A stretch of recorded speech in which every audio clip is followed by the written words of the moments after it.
Shalom dan selamat pagi. Kembali menyapa dan menjumpai sahabat rehat melalui renungan harian Toraya edisi Kamis 1 Desember 2022. Sahabat rehat yang dikasihi Tuhan Yesus, Tuhan begitu baik bagi kita semua. Di hari ini Dia boleh melayakkan kita untuk melangkahkan kaki di hari pertama bulan Desember di penghujung tahun 2022. Mari dengan penuh rasa syukur kita tinggikan dan muliakan Allah kita yang sungguh-sungguh sangat mengenal siapa kita di hadapannya. Walaupun Allah sangat mengenal kita, tetapi sebagai orang-orang yang percaya kepadanya, nyatakanlah setiap kerinduan, nyatakanlah setiap keinginan dan harapan kita dalam doa di hadapannya. Seperti apa firman Tuhan di hari ini menyapa kita? Mari kita sambut firman Tuhan, kita berdoa.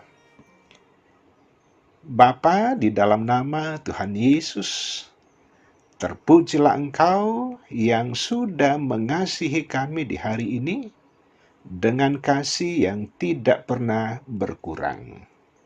Dengan kekuatan dan kesehatan sebagai anugerah yang terindah dari Allah, kami dimungkinkan untuk melanjutkan kehidupan di hari ini. Firman Tuhan tersedia untuk dilayankan.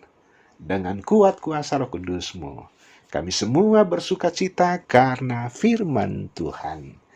Firman yang akan menuntun dan juga mengubah kehidupan kami untuk semakin menyenangkan hati Allah. Di dalam nama Tuhan Yesus, amin. Kisah Para Rasul 1 ayat 15 sampai 26. Matias dipilih menggantikan Yudas. Pada hari-hari itu berdirilah Petrus di tengah-tengah saudara-saudara yang sedang berkumpul itu.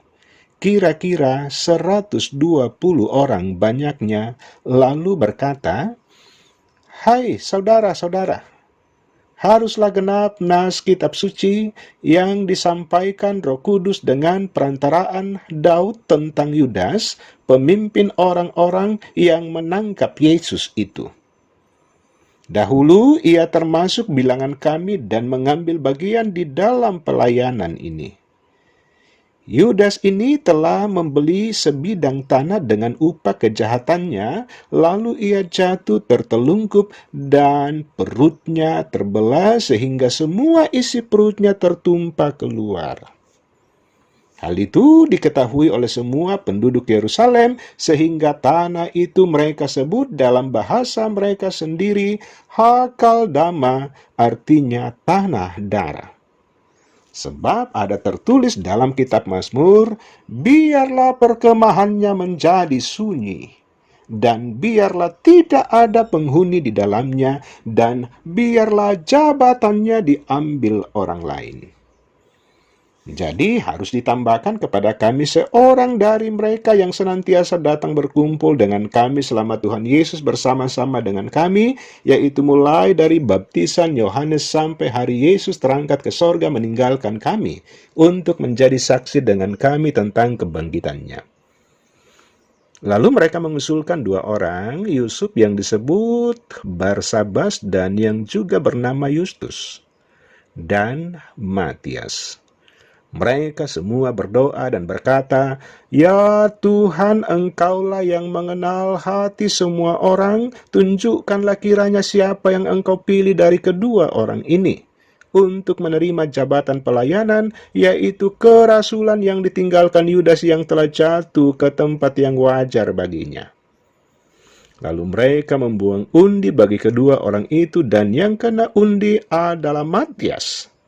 Dan dengan demikian ia ditambahkan kepada bilangan ke-11 rasul itu. Amin. Tema rehat di hari ini, karena ia yang paling mengenalmu. Sahabat rehat, John Calvin, tokoh reformasi Protestan yang berasal dari Prancis, ia menggunakan gambaran nafas sebagai bagian iman Kristen. Ia mengatakan doa adalah napas hidup orang percaya. Pernyataan ini bukan lagi hal yang asing bagi kita, terutama jawaban atas pertanyaan tentang apakah doa itu. Lalu bagaimana dengan doa para murid dalam bacaan di hari ini? Dikisahkan bahwa saat para murid tengah bergumul menantikan Roh Kudus, Petrus berdiri di tengah-tengah saudara-saudara seimannya untuk membicarakan siapa yang akan menggantikan Yudas Iskariot. Tegasnya, posisi yang ditinggalkan Yudas harus diisi sebagai bagian dari saksi kebangkitan Kristus. Untuk menentukan pengganti tersebut, mereka berdoa dan meminta petunjuk kepada Allah dan menggunakan undi sebagai instrumennya. Hal membuang undi dan menggunakan undi sebagai peraturan yang sangat dihormati di masyarakat Israel purba dan lazim untuk dilakukan dalam pengambilan sebuah keputusan. Akhirnya doa dan undi menjatuhkan pilihan pada Matias. Tentunya doa menjadi sangat penting dan menyerahkan keputusan pengganti Yudas pada Allah.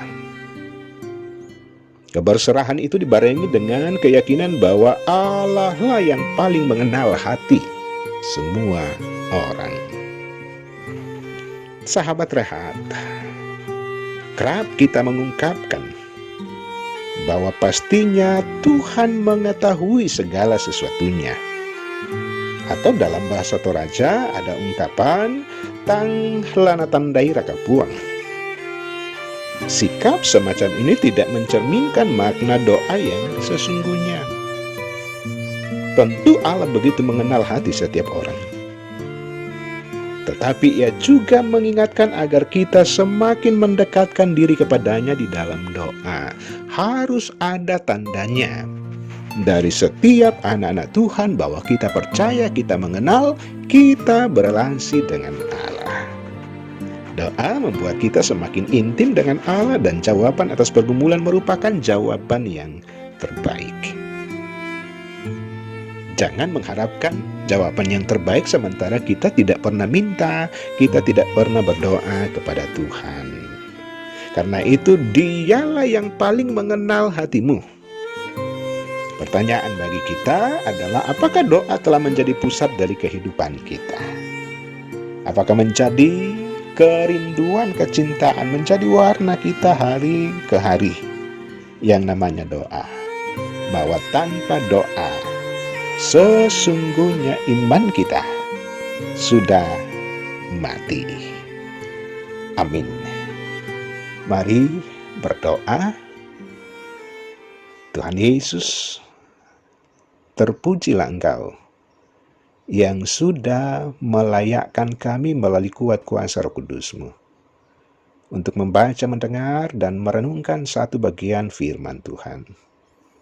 Satu hal di hari ini bahwa dengan doa yang benar juga akan mengundang kasih dan perkenan Allah di dalam kehidupan kami.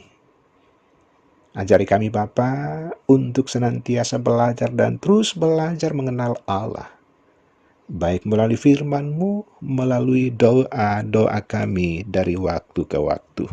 Bahwa Engkau Allah yang menguji hati, Engkau Allah yang mengenal siapa kami.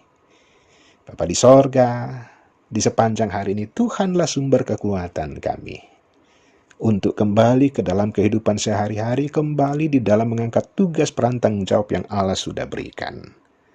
Ampuni segala dosa keterbatasan kami di dalam nama Tuhan Yesus. Amin. Sahabat Rehat, demikian sapaan firman Tuhan. Tuhan Yesus memberkati.